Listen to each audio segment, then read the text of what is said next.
Part 2. The Spirits. Chapter 3. The SHEDIM. The gods were everywhere. Planet of the gods. They haunted the ancient world. The fact that in the past 2000 years they have not been everywhere in an exception to the rule. For most of recorded history, the gods were in every land and enthroned on the pinnacle of every major culture and civilization, from the god Enlil of Sumer to Ra of Egypt, Amarok of the Arctic, Kukulkan of Central America, Wotan of Northern Europe, Dionysus of Greece, Ubatala of Africa, Tiamat of Babylon, Bixia of China, Uru of Polynesia, Ahura Mazda of Persia, Perun of Russia, Shamash of Assyria, Dagda of Ireland, Juno of Rome, Shiva of India, and a countless multitude of others. Wherever there were people, there were gods. They reigned over nations, over cities, over cultures, over nature, over the underworld, and over the heavenlies. Their presence permeated the lives of their subjects. The people were bound to them. That the gods could appear in every land, transcending the many differences, distinctions, and barriers of culture, to become a near universal part of human life is a strange and peculiar phenomenon. To modern sensibilities, the phenomenon of the gods is the product of man's imagination, his projections, his fears, desires, and fantasies. That is certainly part of the story. But what if there was more to it? What if there was another dynamic in the mix, another realm? The Devastators. In the book of Deuteronomy, Moses speaks of a people departing from God and turning elsewhere. They sacrificed to SHEDIM, not to God, to gods they did not know, to new gods that had come. In turning away from God, they worship other gods. Those other gods are identified as the SHEDIM. In all the Hebrew scriptures, the word appears only once more, in the book of Psalms. They served their idols, which became a snare to them. They even sacrificed their sons and their daughters to SHEDIM. The word SHEDIM again stands for the gods and idols of the nations that the people of Israel turned to when they turned away from God. What does it mean? SHEDIM comes from the Hebrew root word shod, which means to act violently, to lay waste, to devastate, that which brings destruction. In ancient Babylonian writings, the word SHEDIM or Shedu speaks of spirits, protective or malevolent. The latter case would match the root word from which the word SHEDIM derives. A malevolent spirit would lay waste and devastate and bring destruction. The daimonia. When the ancient Jewish scholars rendered the Hebrew Bible into Greek in a translation known as the Septuagint, they had to find the right word in Greek to stand for SHEDIM. The word they used could refer to a spirit, a principality, an occult entity, a god. The word was daimonion. It is from this that we get the word demon, a malevolent or evil spirit. In the Jewish world, the SHEDIM are demonic spirits, so the Septuagint translates Deuteronomy 32:17 this way.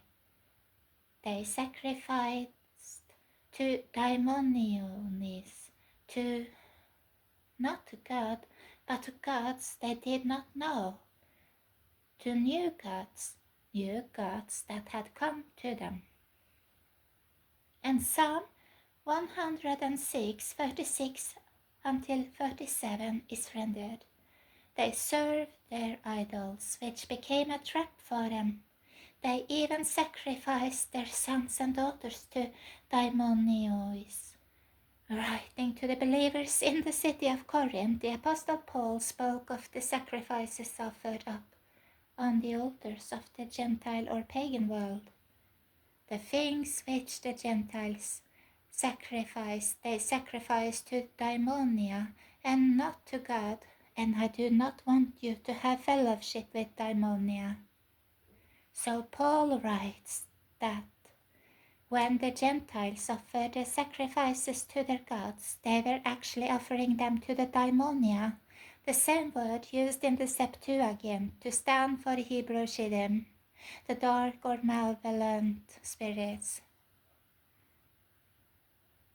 The ancient Greeks viewed the daimonia much the same way that the Babylonians viewed demons, as spirits that could be good or evil, while in the Bible the word is used only to signify spirits of evil. The words of the Apostle Paul in 1 Corinthians are strikingly similar to the words of Moses in Deuteronomy 32 and of the psalmist in Psalm 106. All three scriptures speak of the spirits, the SHEDIM, the daimonia, as being worshipped and offered sacrifices. In Deuteronomy and Psalms, those sacrificing to the SHEDIM are Israelites who have turned away from God. In 1 Corinthians, those sacrificing to the daimonia are of the pagan world. The entities, all three reveal a connection that is far-reaching and profound. When the Israelites offered up their children as sacrifices, they were doing so on the altars of specific gods. Likewise, the idols to which the Gentile world offered up sacrifices represented specific deities, gods of the pagan world. In other words, the gods of ancient Canaan and Phoenicia to which the Israelites sacrificed were not simply the figments of pagan imagination but actual spiritual entities. Likewise, the gods that the Gentiles worshipped and sacrificed to in the 1st century Roman Empire, gods with such names as Jupiter, Apollo, Vesta, and Bacchus, were not simply the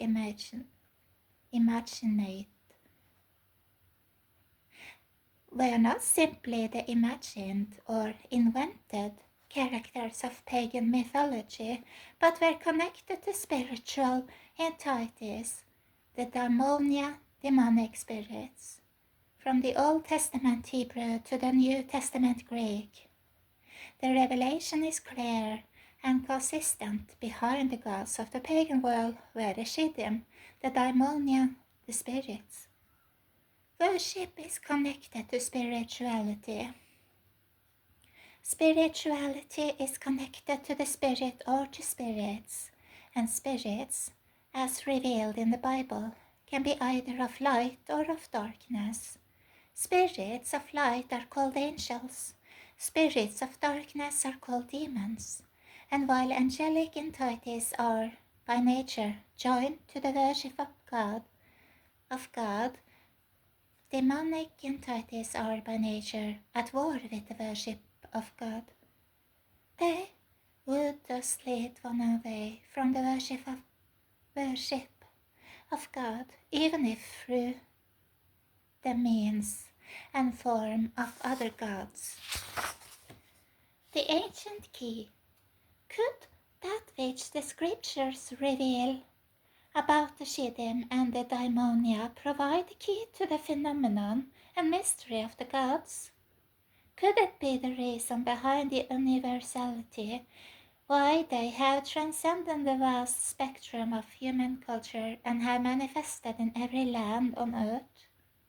Could it be the key behind the many similarities, and convergences between the cult of the gods and the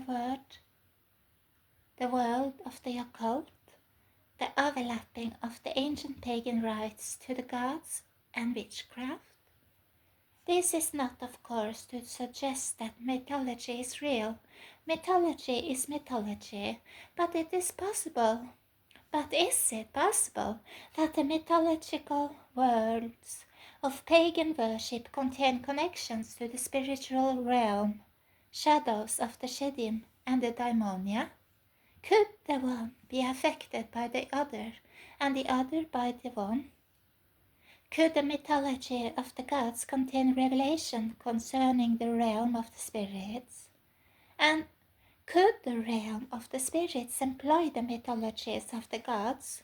In other words, is it possible that the mythologies of the gods have in varied ways and degrees followed the spirits, the SHEDIM and daimonia? And is it possible as well that the SHEDIM and daimonia, the spirits, have in some way and to varied degrees followed the gods and utilized their mythologies for other purposes? From this point forward, when the gods or a specific god is spoken of as possessing agency, consciousness, and will, it is referring to the spirits and principalities that lie and operate behind them. If the gods are spirits and the spirits are gods, then what happens when people or nations are given to them? Is it possible for entire peoples, nations, or civilizations to become possessed?